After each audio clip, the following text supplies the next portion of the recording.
Nagbukas na mahigit 3,000 mga trabaho ang Migrant Workers Department para sa mga Pilipinong nais magtrabaho abroad.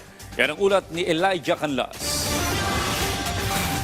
Sa pagbubukas ng overseas job fair sa isang mall sa Quezon City, agad na dumagsa ang mga kababayang naghahangad ng magandang trabaho. Para sa ilang aplikante, mahalaga ang pagkakataong ito dahil ang ilan sa kanila ay matagal nang naghihintay ng mapapasukan. Naasahan ko siguro makakatanggap ako sa lahat ng in-applyan ko, like na production operator, CNC operator, mga ganun po. Mahalaga po sa amin ng mga job, pero lalo na sa amin mga maedad na, binibigyan kami ng pagkakataon para makapag-apply. Katulad namin, may mga edad na kami, almost, binibigyan pa rin kami ng pagkakataon ng DMW na makapag-apply. Pinangunahan ng Department of Migrant Workers o DMW ang nasabing aktibidad, katuwang ang mga lokal na ahensya. Sa ilalim ng temang Desenteng Trabaho para sa Lahat, layunin itong magbigay ng higit na oportunidad sa mga Pilipino.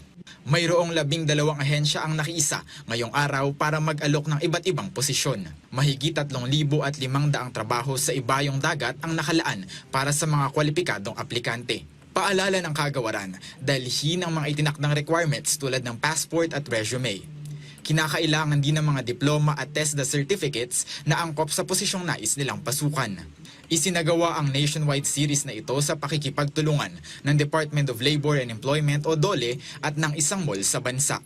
Batay sa pinakabagong datos ng Philippine Statistics Authority o PSA, nasa 5.1% ang unemployment rate ng bansa noong Pebrero. Bumaba ito mula sa 5.8% noong Enero dahil sa recovery ng labor market matapos ang holiday season. Para po sa ating mga kababayan, we look forward to more opportunities po na i-offer sa ating mga job seekers at sana po mas marami po ang makakuha ng trabaho sa pamamagitan ng job fair na ginagawa natin dito.